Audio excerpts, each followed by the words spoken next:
Nisa sekarang ini kuliah atau masih sekolah? Oke, kalau sekarang saya kuliah Bu di Universitas Negeri Malang. Oh, Universitas Negeri Malang. Iya. Itu apa semester berapa? Kalau sekarang saya semester 3 Bu. Di semester 3 tadi jurusan? Bimbingan dan konseling. Mau jadi konselor? Iya, maksudnya juga jadi Bu nih. Jadi saya mau sering-sering konseling Bu. Biar tadi praktek sekali. Baik. Aku merasa terharu saya. Doain aja ya Bu. Amin. Semoga terwujud ya. Iya. Oke. Nah, Mbak Anissa sekarang udah semester 3, berarti kayak udah melewati semester 1, 2 gitu, pasti banyak pengalaman bersama teman-teman gitu. Iya. Bagaimana itu hubungannya sama teman-teman baik apa? Kalau di semester 1 dan 2 hubungan sama teman-teman tuh lebih ke minus banget ya Bu. Kenapa kok minus? Kayak saya tuh emang di kelas saya kan kelas di perkuliahan kan umumnya setiap semester di rolling orangnya. Tapi di angkatan saya itu angkatan 2024 kalau kelas tuh nggak di rolling. Jadi teman satu kelas kita tuh dari semester 1 sampai akhir. Oh, kayak udah dipaketin Iya, gitu. sudah dipakein.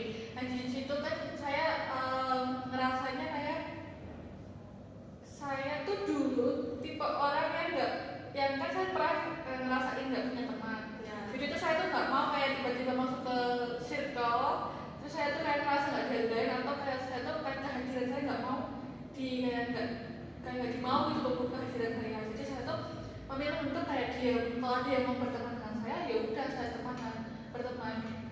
Itu berlanjut sampai semester 2. Tapi saya juga kok pernah kayak ngerasa kalau saya gini terus saya sampai semester akhir kayak nggak punya teman. Jadi saya kayak memutuskan untuk kayak coba nih masuk ke satu circle yang mungkin kayak kelihatannya orang-orangnya baik-baik gitu, kayak maksudnya positive vibes gitu. Tapi lama-kelamaan kayak saya tuh masuk circle-nya, nyoba masuk circle-nya tuh timingnya nggak pas gitu loh Bu. Soalnya udah terlalu lama, jadi apapun yang mereka bahas itu saya masih ketinggalan. Oke, baik. Tuh. Jadi Mbak Anissa ini tipe-tipe orang yang pendiam gitu ya. Iya. Dan menutup diri. Dan itu dari semester 1 kayak gitu. Iya. Cuman abis itu di semester 2 masih kayak gitu, di pertengahan semester 2 baru kayak mulai membuka diri gitu ya. Iya, akhirnya di semester 3-nya saya kayak udah punya beberapa teman yang mungkin kayak sering nih kayak ke kantin kemana sama orang yang gitu itu aja. Jadi kayak hitungannya kayak circle ya Bu. Tapi saya mencoba kayak ke semua orang tuh kayak tetap mereka tuh temanku. Walaupun saya punya teman yang inti, tapi saya tuh kayak seneng aja berteman dengan mereka semuanya gitu. Iya. Jadi Mbak Anissa ini punya hati yang baik gitu ya. Amin, terima kasih. Oke, baik. Nah, Mbak Anissa sebelumnya pernah mengikuti sesi konseling atau belum? Sebelumnya saya udah pernah ikut sesi konseling, tapi konseling kelompok Ibu. Oh, sesi konseling kelompok. Iya. Oke, jadi Mbak Anissa belum kayak mengikuti sesi konseling secara individu gitu ya? Tuh, ini baru first time saya ini. Beli first time ya. Iya. Baik, dan sebelumnya karena Mbak Anissa belum pernah mengikuti sesi konseling secara individu ya, mungkin saya sedikit menjelaskan akan menjelaskan sedikit gitu. Nah, di sesi konseling ini Mbak Anissa itu nggak berkelompok kan, kalau berkelompok kan banyak anak gitu ya. Iya. Mbak Anissa sendiri di sini. Nah, Mbak Anissa nggak apa-apa cerita semuanya, mengungkapkan emosinya, menceritakan masalahnya semuanya, apapun itu nggak apa-apa, karena di sesi konseling ini saya memegang asas kerahasiaan dan asas keterbukaan. Nah, jadi di asas kerahasiaan ini Mbak Anissa juga cerita itu akan rahasianya akan aman di saya, dan meskipun Mbak Anissa sudah di luar sesi konseling ini, rahasianya tetap terjaga. Oke, terima kasih. Nah, sebelumnya saya belum memperkenalkan diri ya. Iya, ini belum Bu. Oke, baik. Nah, nama saya Alfia Pascal Madani sebagai konselor Mbak Anissa yang akan kayak memfasilitasi Mbak Anissa untuk menjalani sesi konseling ini. Nah,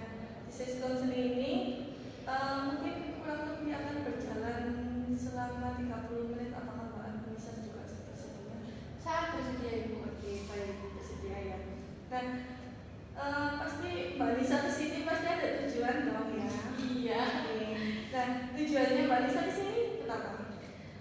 Sebenarnya tuh saya mau menceritakan kalau ada sih kayak kejadian atau sesuatu peristiwa yang membuat saya tuh kayak ngerasa disisihkan atau kayak saya tuh dibeda-bedakan. Jadi Mbak Lisa di sini mau menceritakan masalahnya Mbak Lisa yang sedikit kayak dibeda-bedakan sama keluarganya gitu. Iya.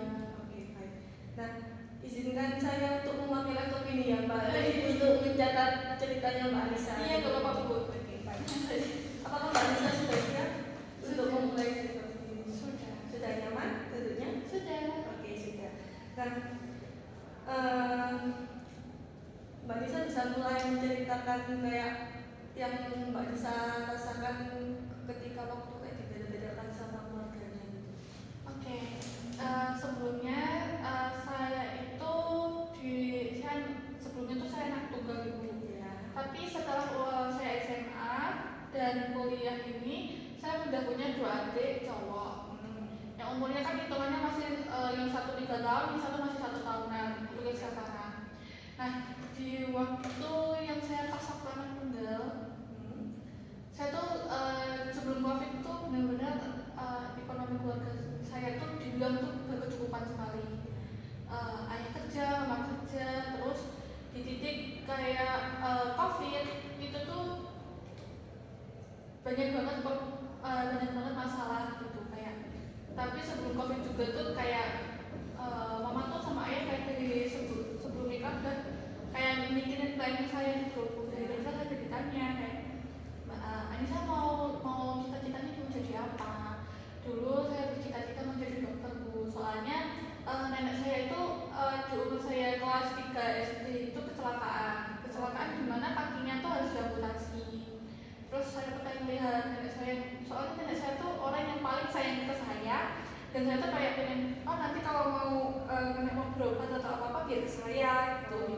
Terus dari nenek juga tuh kayak dituduhkan, nanti kamu jadi dokter aja biar kalau keluarga yang sakit bisa ke kamu gitu. Di situ saya semangat untuk jadi dokter, dan mama sama ayah itu udah ngeplaningin semua kayak tahu nih kayak biaya untuk kuliah berapa, biaya untuk yang lain-lain sekolah khusus buat dokter tuh berapa. Udah persiapan tabungan yang dibilang tuh untuk keluarga saya tuh udah banyak, udah cukup untuk kuliah kedokteran.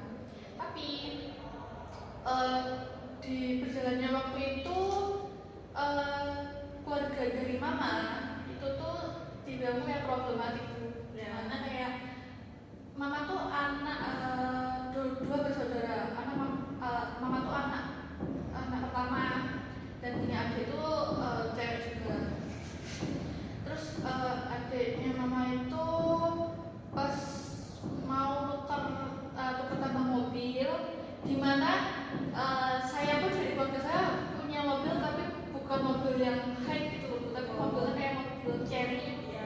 Yang tau nggak yang depannya kayak gini kayak kambohan. Oh iya, saya tuh punya mobilnya itu. Nah dimana tante tuh juga kerja sama om, tapi mereka udah kayak ngisin buat di mobilnya udah bagus tuh, sedan Polan terbaru yang dulu.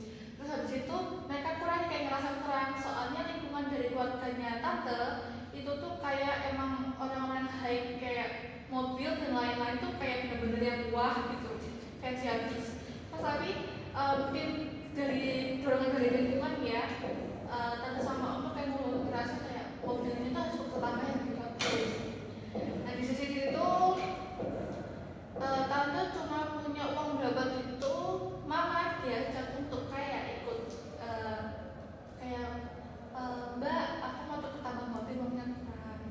Nanti kalau udah tukar tambah mobil, terus nanti bisa kok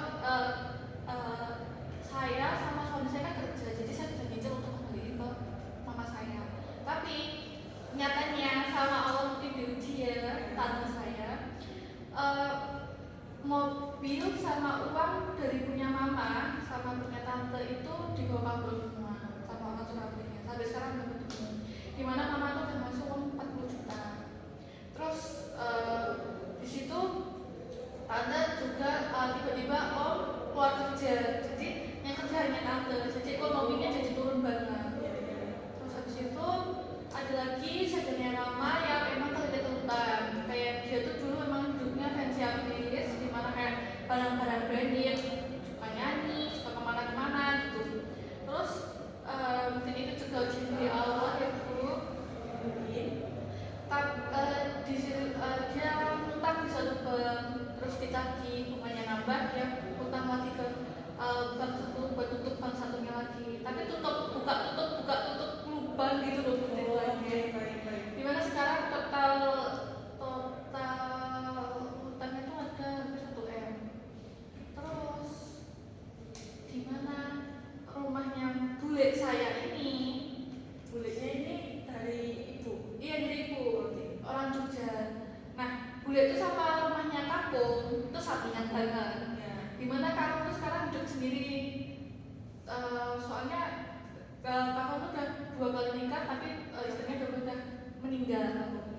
ngajarnya ambil sertifikat buat tanpa sepengetahuan tanpa sepengetahuan.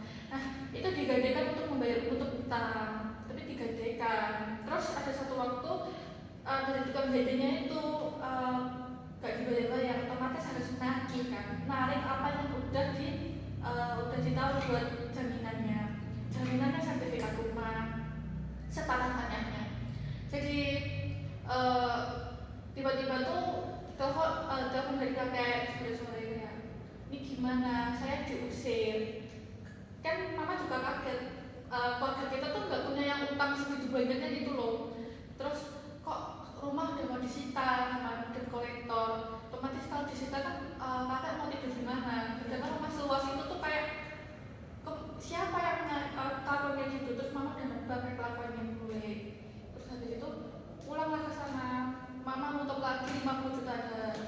Jadi tabungan saya kuliah itu dipakai semua, bu, kayak kekuras dikit-dikit, iya, menutup kayak dari kelakuannya, dari keluarganya mama gitu loh. Terus ada lagi pas waktunya COVID, kakek saya kena COVID. Terus tetangga-tetangganya tuh otomatis ke karantina, nggak boleh keluar sama sekali. Tapi dari pihak desanya kayak nggak ada bantuan sama sekali, walaupun mie atau beras. Jadi mereka yang kena imbas karantina juga itu tuh nonton ke kakek saya kayak, kamu yang kena COVID, kita yang ke karantina, terus kita nggak dapat apa-apa, kita mau makan apa. Terus yang kerja juga tuh kayak nuntut ke kakek, akhirnya aku sebulan penghasilan tuh segini gitu. Terus malah jadinya mama yang nambahin itu semua, yang harusnya mereka kerja gajian sebulan segini mama yang bayarin. Terus mama juga ngasih 5 rumah itu beras semua, kebutuhan untuk makan semua. Terus sampai tahun itu tanpa ada bantuan dari adiknya mama. Jadi semua ditanggung mama. Saudaranya mamanya enggak itu kan. Iya. Terus pas itu kakek langsung dibawa ke rumah sakit, soalnya langsung serangan stroke. Stroke juga. Kita yang membayar rumah sakit mama, perobatan mama. Kalau dari pihak keluarganya tante itu hanya kontribusinya nganterin, nyari mobil sama nganterin rumah sakit, balik lagi gitu aja. Tapi itu om. Terus dah habis jualah, mulai kayak tabung-tabungan itu dijual kayak kambing, kayak pohon jati, kayak gitu kan mahal kan pohon jati kalau per tahunnya. Terus itu dijual. Terus di titik saya SMA SMP gimana saya tuh aslinya dari SD tuh udah di planning nih kayak tabungannya dibeliin motor 3 nih, kayak nanti satu-satu bisa buat sekolah, ayah buat kerja, mama juga buat kerja. Terus pas waktunya saya udah munculin buat motor buat sekolah itu motor 3 yang cuma bisa digunakan 2, yang harusnya motornya ayah bisa digunakan, tapi tiba-tiba motornya ayah itu rusak, jadi yang bisa dipakai 2. Itu udah terjadi selama 3 tahun sampai saya lulus ke SMA. Terus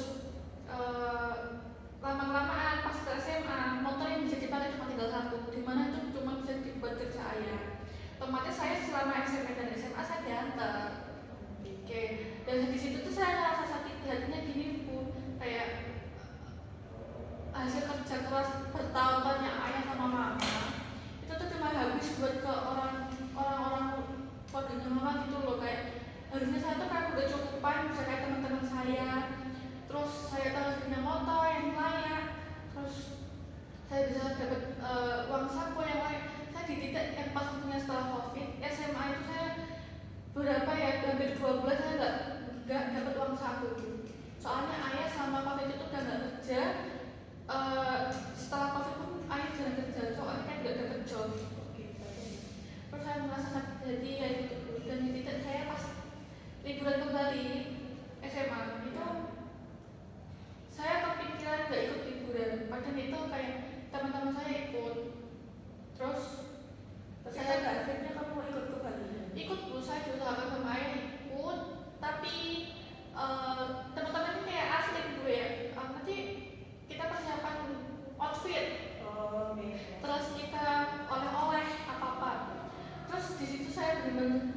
udah nggak punya baju buat keluar, baju kayak baju remaja, terus nggak mungkin kan saya udah jauh-jauh ke Bali terus saya cuma pakai baju biasa. Ya.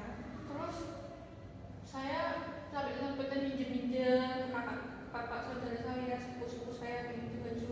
Itu pun bajunya yang ya udah gitu loh, kayak seadanya baju. Nggak kayak temen-temennya. Iya, temennya sampai kayak beli yang baru. Terus mereka setiap beli kayak saran, beli ini nggak beli. Sedangkan aku tuh di posisi itu tuh kayak juga pengen. Terus tapi saya nggak bisa apa-apa kan Bu. Terus pas waktunya kembali, saya tuh coba dikasih uang 200.000 buat buat pegangan jajan di sana. Jadi saya tuh pikirnya gini, kalau saya nggak beli oleh-oleh kesan tetangga saya kayak gimana. Jadi saya cuma pakai 15.000 buat jajan di sana. Yang lain tak buat oleh-oleh, buat keluarga, buat tetangga-tetangga. Di situ saya lihat yang di Jogger, kan teman-teman kayak beli baju harga 200.000, beli apa, beli itu, oleh-oleh yang hampir habis 2 juta, yang 2 juta habis, kayak gitu. Kayak saya tuh merasa tapi kayak dibilang sakit tuh kayak wah harusnya tuh bisa loh kayak teman-temanku, tapi kok gara-gara egoisnya mama sama ayah uang buat aku tuh habis buat keluarganya mama gitu loh. Saya tuh kayak ngerasa sakit hati banget ke keluarganya mama, padahal sebelum mereka tahu mama punya tabungan buat kuliah saya, buat masa depan saya, mereka tuh bener-bener kayak melihat mama sama ayah tuh kayak ya kamu kayak orang nggak punya uang gitu loh. Jadi kalau mereka mau jalan-jalan tuh kayak nggak ngajak keluarga saya gitu. Tapi kalau mereka butuh, kenapa mereka tuh benar-benar ngebaikin mama. Saya kayak mama tuh orangnya nggak enakan sama saudaranya. Itu sakit hatinya gitu kayak habis pinjam pun ya mereka nanti bisa makan yang enak-enak Bu. Sedangkan saya kalau punya udah uang habis itu, saya makan telur 1 ceplok itu buat bertiga sehari. Terus saya tuh kayak merasa saya udah gak dapat uang jajan hampir 2 bulan. Saya gak bisa kayak teman-teman saya punya pakaian layak. Terus kayak itu saya sekejap mungkin setelah COVID itu saya kayak ngubur semua impian saya. Kayak saya tuh kayak ayah sama mama gak punya uang, terus kamu buat apa aku buat mimpi tinggi-tinggi, aku gak bisa banget kuliah. Maka setelah itu saya kayak gak pernah tuh kayak belajar beneran gitu. Terus kayak kuliah tuh gak penting. Tapi di satu waktu tuh pas waktunya SNBP, teman-teman saya udah masuk eligible, ada keterima. Terus saya tuh kayak keinginan untuk kuliah tuh muncul lagi. Tapi saya udah terlanjur kayak aku dari SMP udah gak bajunya udah gak beneran. Terus aku gak ada punya uang. Terus kepikiranku dulu tuh ayah juga pas waktunya saya keterima di UM, ayah tuh gak seneng Mak. Ayah bukan yang seneng merata selamat Kak, ayah coba diem langsung menanyakan berapa yang harus dibayar. Sedangkan itu kan saya harus bayar uang UKT, biaya hidup, kos, terus bersih sana. Terus ayah tuh cuma diem hampir 3 hari gak mau ngomong sama saya. Terus baru mama cerita ke saya itu kayak Kak, kalau misalnya UKT-nya nanti lebih dari 5, kakak gak kuliah ya. Terus ayah kasihan dari kemarin tuh mikir gimana cara ngomong ke kakak. Ayah takut kayak kakak sakit hati. Terus saya di situ kan harus turunin ego.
umur 2 tahunan. Jadi saya masih kayak merasa kan nggak sama orang. Sudah. Mbak Elisa perlu mengungkapkan emosinya lagi. Sudah. Oke, baik.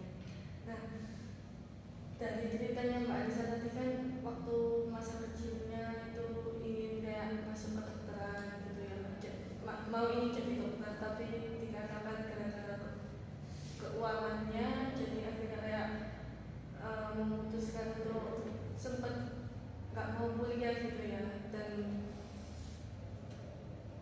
ya di SMP di SMA juga teman-teman yang waktu keterima SNBP SNBT mau daftar SNBP, Mbak Anissa juga kayak ketrigger buat mau daftar tapi kayak udah sadar diri kalau misalnya nggak belajar dari SMP gitu ya, jadi kayak agak minder gitu juga, dan sempat alhamdulillahnya keterima di UM-nya, dan tapi ayahnya juga kayak itu kayak sedih, kayak kecewa sedikit kecewa karena dikarenakan ya keuangannya belum stabil gitu ya, terus takut kayak kepikiran buat UKT-nya, terus biaya hidupnya gitu. Oke, baik. Nah, Mbak Nisa ini apakah mempunyai adik atau anak keberapa gitu? Saya anak pertama dari 3 bersaudara. Nah, saya tuh punya 2 adik cowok, tapi juga saya tuh kelasnya juga iri kalau mereka gitu kayak sama mama tuh bener-bener mereka tuh udah mulai di-planning lagi. Emang dulu saya tuh di-planning, tapi mungkin kurangnya kesabaran mereka, jadi planning saya jadi amburadul semua. Terus adik-adik saya udah di-planning kayak gimana nih caranya biar yang belajar tersebut sama kakak belajar lagi sama adik kakak. Tapi sampai sekarang tuh saya kayak minta gimana Bu, kayak tuh saya pengen punya motor gitu, soalnya kalau saya pulang liburan saya mau kerja saya tuh bingung motornya udah rusak itu, terus nggak mungkin saya bekerja, terus ayah nanti kerja pakai apa. Terus saya benar-benar mikir kalau saya punya motor tuh saya bisa kerja loh, nanti kan pas aku liburan saya bisa bantu keuangan, seenggaknya hasil kerja saya bisa buat saya pegangan hidup pas di Malang nanti lagi. Tapi kalau tuh kayak egois kayak aku nggak mau utang gitu. Terus di situ tuh kayak saya mulai sadar dan saya sudah mencoba untuk nggak minta apapun yang saya inginkan ke orang tua saya gitu. Jadi kayak saya di situ kayak sekarang tuh kayak mau kamu beliin nggak kamu beliin terserah. Terus mama tuh bilang gini kayak nanti adik kamu dibeli motor apa ya kak yang layak biar nggak dibully teman-temannya, biar nggak ngerasain apa kakak rasain. Saya tuh sakit hatinya kayak gini Bu, kayak kok cuma saya kayak kehidupan saya tuh cuma kayak buat pembelajaran buat adik-adik saya untuk yang terbaik, tapi kenapa mereka tuh kayak nggak mau merangkul luka saya gitu loh, kayak nggak mau kakak kayak saya tuh diapresiasi kayak kamu sekarang pulang kamu bisa, terus kayak seolah-olah tuh saya cuma buat bahan percobaan untuk adik-adik saya gitu loh, kayak mama tuh kayak nggak mikirin.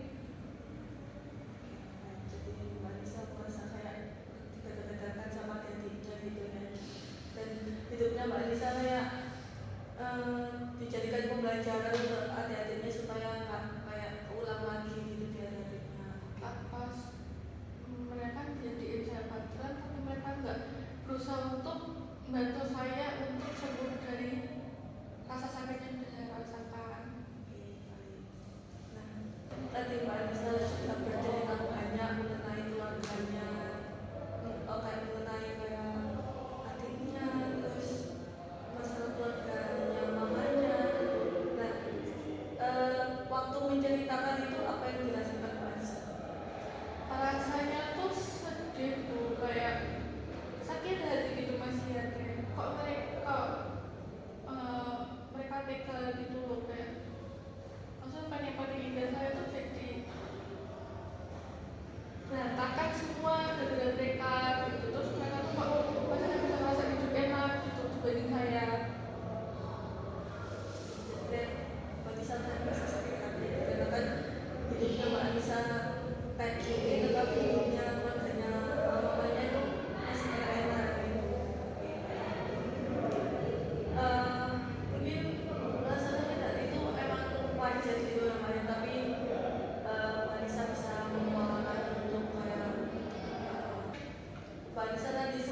menceritakan kalau Mbak Lisa secara tidak langsung itu kayak nggak diperhatikan sama orang tuanya gitu. Mbak Lisa sudah minta kayak sepeda motor tapi Mbak Lisa nggak dapat gitu, dan mamanya lebih kayak menanyakan sepeda motor yang cocok buat adiknya nanti gimana gitu ya. Nah, jika Mbak Lisa memikirkan momen ketika nggak diperhatikan itu, momen mana yang muncul pertama kali di pikirannya Mbak Lisa? Ya itu momen kayak mama lebih mikirin adik, kayak tapi dia kayak nggak berusaha nanyain perasaan aku, terus kayak seolah-olah cuma Tuhan percobaan hidup buat adik-adik saya. Jadi di momen lebih memperhatikan adik-adiknya ketimbang Mbak Lisanya gitu ya. Nah, menurut Mbak Lisa, apa peran orang tuanya Mbak Lisa ini kayak yang Mbak Lisa harapkan dari orang tuanya ini, kayak peran orang tuanya ini kayak mau Apa yang saya inginkan dari orang tuanya? ya. Saya ingin kayak semisal emang udah kejadian seperti itu, saya tuh cuma ingin kayak mereka tuh bisa ngerangkul saya gitu loh Bu. Terus kayak mereka tuh bisa ngasih pengertian lebih ke saya, terus bisa lah kayak berusaha untuk membantu saya untuk menyembuhin luka saya. Terus kalau saya mau beliin aja ya nggak apa-apa, tapi saya seenggaknya mereka kayak ngasih pengertian itu lebih enak lagi gitu loh ke saya. Nah, Mbak Lisa ini pernah kayak mengomunikasikan nggak ke orang tuanya kalau ini? Pernah Bu, tapi kalau dari ayah kan masih bilang gini, ayah tuh mau, tapi dari mamamu yang susah. Terus ayah suruh tanya ke mama, tapi kayak gitu. Setiap saya bilang ke mama mesti pikirannya tuh saya ngajak berantem. Jadi kita adu suara, benar-benar yang kita adu suara di situ. Dan saya tuh orang yang tipikal susah banget buat nurunin ego sama rasa marah saya ke kalau mama saya. Jadi kalau mama teriak, saya teriak. Saya nggak bisa kalau nggak ngimbangin mama. Soalnya mama kalau nggak diimbangin, orangnya bakal ngelebihin dari dia di kemana-mana. Jadi mamanya itu kayak harus diimbangin banget gitu ya. Iya, kalau diimbangin saya juga dibilang nanti masuk neraka. Oke, baik. Nah, menurut Mbak Lisa, kan Mbak Lisa kan punya adik dua gitu ya. Nah, apa arti kakak dari Mbak Lisa sendiri gitu? Menurut Mbak Lisa? Kalau arti kakak untuk saya itu, kalau dari diri saya tuh saya menjaga adik saya berusaha untuk ngasih yang terbaik untuk adik saya nggak mau kayak luka masa kecil saya, semua hal-hal yang pahit di hidup saya, semua hal-hal yang harus saya usahakan sendiri mereka rasakan. Jadi saya mau kayak merangkul mereka, benar-benar kayak mereka tuh nggak bakal bisa ngerasain apa sih kesendirian, apa sih harus berjuang sendiri. Saya pengen merangkul mereka kayak di semua proses kamu tuh kakak selalu ada, kakak nggak mau ngerasain kamu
kuliah ini juga tambah kuat gitu perasaannya.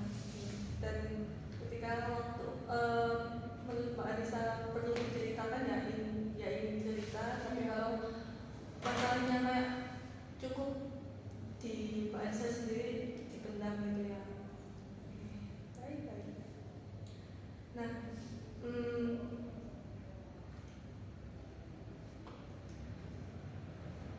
kan Mbak Anissa ini katanya kurang diperhatikan oleh keluarganya. Nah, biasanya apa yang dilakukan oleh Mbak Anissa?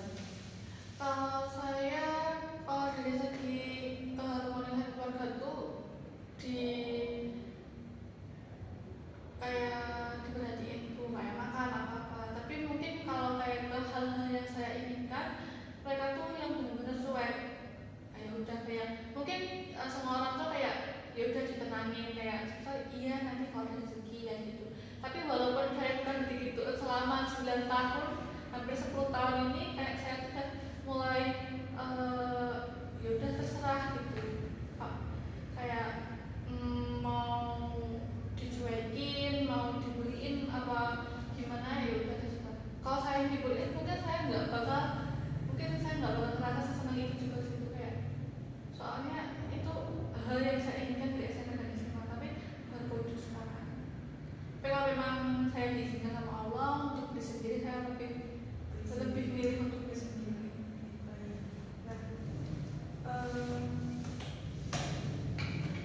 Kan tadi dikatakan Mbak Anissa itu banyak sekali masalah di keluarganya Mbak Anissa ya.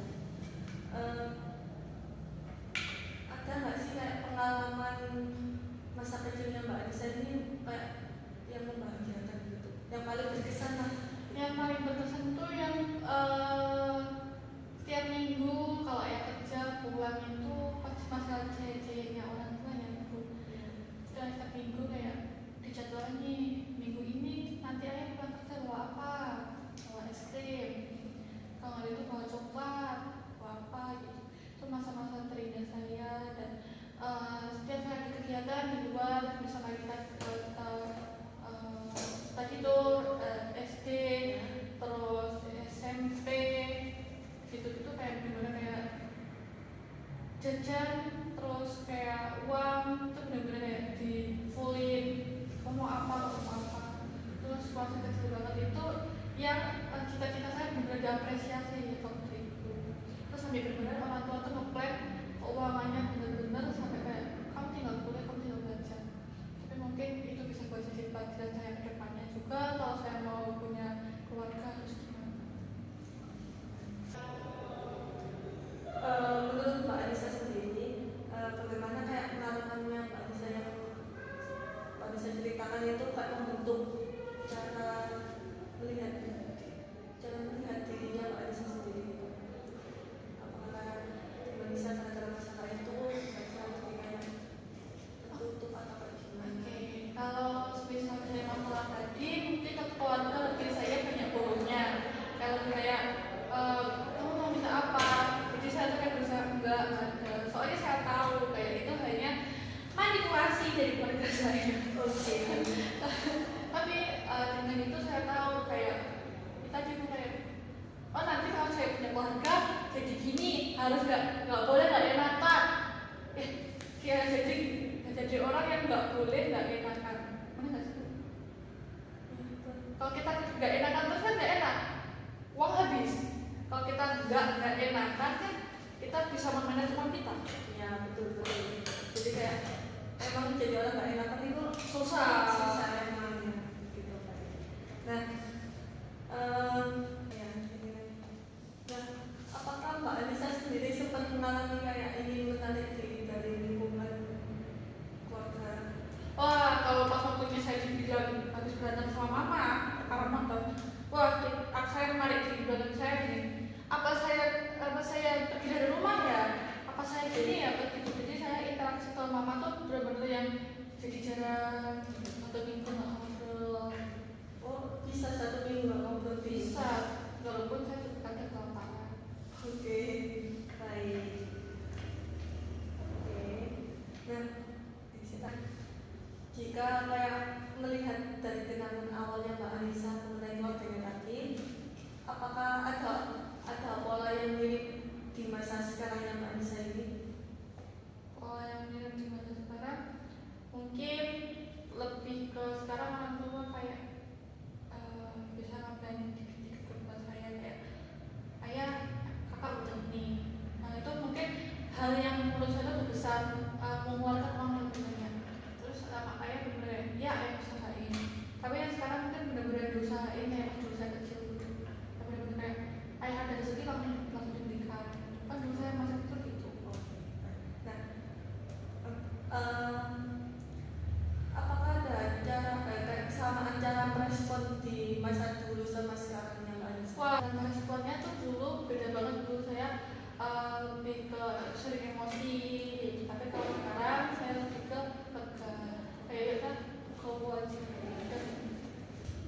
Dari sesi konseling kali ini, hal apa yang paling berarti untuk Mbak Anissa?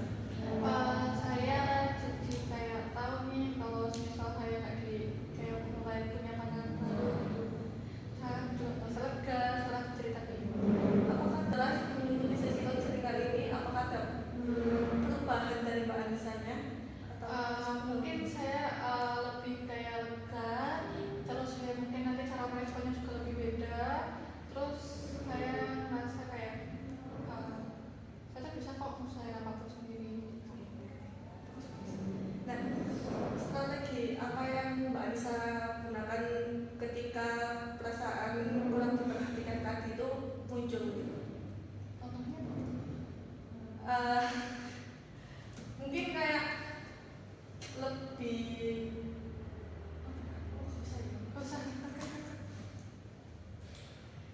nah, oke, izinkan saya menyimpulkan hasil sesi konseling kali ini. Nah, tadi kan Mbak Anissa sempat kayak menceritakan bahwa di masa lalu keluarga Mbak Anissa itu banyak masalah banget gitu ya. Dan Mbak Anissa juga punya adik dua. Dan itu Mbak Anissa merasakan kayak ada kayak perbandingan antara saudara-saudaranya itu di mamanya gitu ya. Dan Mbak Anissa juga kayak merangkul saudara-saudaranya agar saudaranya ini nggak merasakan apa yang dirasakan Mbak Anissa gitu ya.